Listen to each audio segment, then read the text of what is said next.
स्वागत है आप सभी का हिंदी हार्टलैंड के जनमत सर्वेक्षण 2019 लोकसभा के लिए। क्या है हिंदी हार्टलैंड?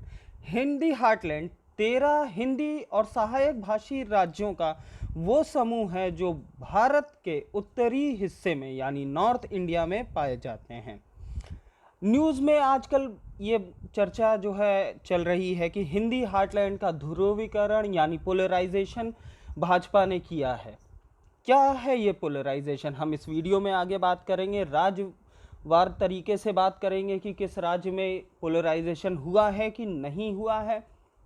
और हम इस वीडियो में आपको एक चीज़ और बता दें, ये पहले भी हो चुका है और भाजपा ने नहीं किया था ये। आइए देखें, 1977 के जनरल इलेक्शंस में यानी आम चुनाव में जनता पार्टी के समय ये ध्रुवीकरण पिछली बार देखा गया था।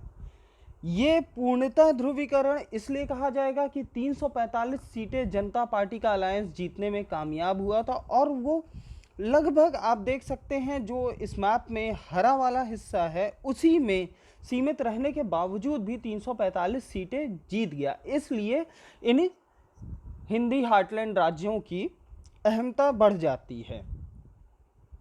कांग्रेस ने वहीं पे साउथ इंडिया, जम्मू कश्मीर और 7 सिस्टर स्टेट्स पे काबिज होने के बावजूद 189 सीट पे ही रह गए थे। 2014 के इलेक्शन में अगर देखा जाए तो देश भर में 355-56 सीटें जो है एनडीए ने जीती थी, जिसमें महाराष्ट्र की सीटें भी शामिल थी और भी दक्षिणवर्ती राज्यों में भी सीट मिलने में उनको कामयाबी हुई थी। इसलिए इस बार के ध्रुवीकरण को आइए देखते हैं कि उसका क्या समीकरण बन रहा है। उत्तर प्रदेश 80 सीटों वाला राज्य, इसमें एनडीए को 49, यूपीए को महज 4 और महागठबंधन को 27 सीटें मिलती नजर आ रही हैं। बिहार 40 सीटों का राज्य, एनडीए को 32 सीटें और यूपीए को 8 सीटें मिल रही हैं। यहाँ नीतीश मोदी मैजिक काम करेगा, राहुल और आरजेडी मैजिक फीका पड़ जाएगा। मध्य प्रदेश 29 सीटें हैं, एनडीए को 19 और यूपीए को 10। यहाँ यूपीए को अभी हुए राज्य चुनावों के बावजूद भी इतनी कम सीटें इसलिए मिल रही है क्योंकि ज्योतिरादित्य सिंधिया को उन्होंने यूपी में भेज दिया है और कमलनाथ जी के करोड़ों रुपए पकड़े जाने से कांग्रेस की छवि को नुकसान होगा।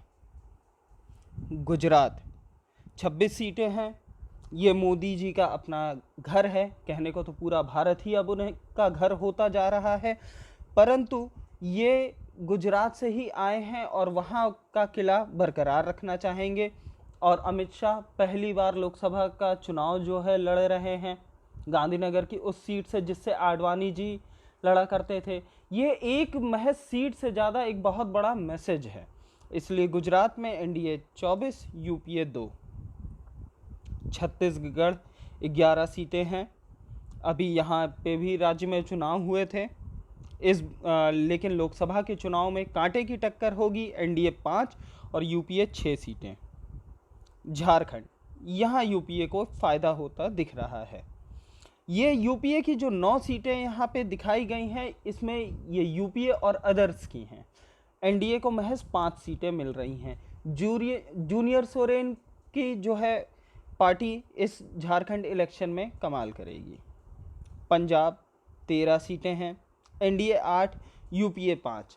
इसमें सत्तारूढ़ पार्टी के खिलाफ राज्य का गुस्सा भी इसमें शामिल होगा और 1984 के दंगों में कांग्रेस के लीडर्स का नाम आना कांग्रेस के खिलाफ जाएगा इन इलेक्शंस में। राजस्थान 25 सीटें हैं, चुनाव जीतने के बावजूद यूपीए 11 और एनडीए 14 पाएगी। इसमें इसकी वजह यह भी कही जा सकती है कि राज्य के जो चुनाव थे उसमें महारानी से बैर था, मोदी से बैर नहीं था और ये रिजल्ट्स में सामने आएगा। दिल्ली 7 की 7 सीटें एनडीए जीत रही है, यूपीए या अदर्स एक भी नहीं। अरविंद केजरीवाल की पार्टी को भी एक भी सीट नहीं मिलेगी क्योंकि अरविंद केजरीवाल खरे नहीं साबित हुए हैं राज्य सरकार चलाने में। और दिल्ली की जनता को जो है फिर से शीला दीक्षित का चेहरा दिखाकर सीट बटोरने में कांग्रेस पार्टी नाकाम रहेगी।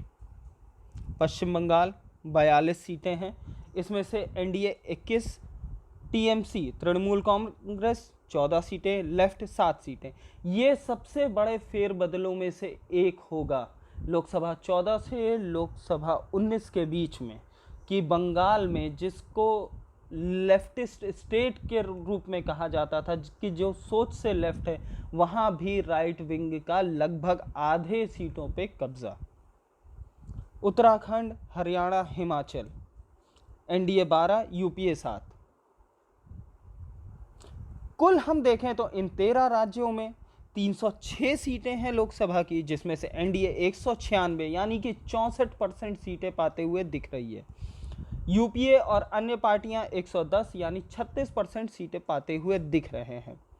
ये किसी भी रूप में एक ध्रुवीकरण का संकेत नहीं है, परंतु बढ़त एनडीए के हाथ में ही है। आज 8 अप्रैल के हिसाब से बढ़त, और एक अच्छी बढ़त एनडीए के पास है, परंतु ये बढ़त 1977 वाला ध्रुवीकरण नहीं है। और जिस तरीके से मीडिया में पेश किया जा रहा है कि पूर्णतः ध्रुवीकरण है, तो ऐसा बिल्कुल नहीं है। और अभी भी आखिरी वोट पड़ने में 1.5 महीने का समय है।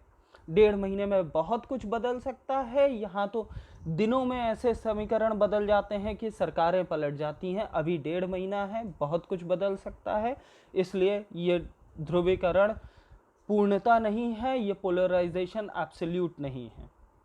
इस वीडियो को देखने के लिए धन्यवाद। कृपया शेयर करें, लाइक करें, सब्सक्राइब करें, और अगर डिसलाइक करें तो ज़रूर कमेंट करें। Thank you. जय हिंद।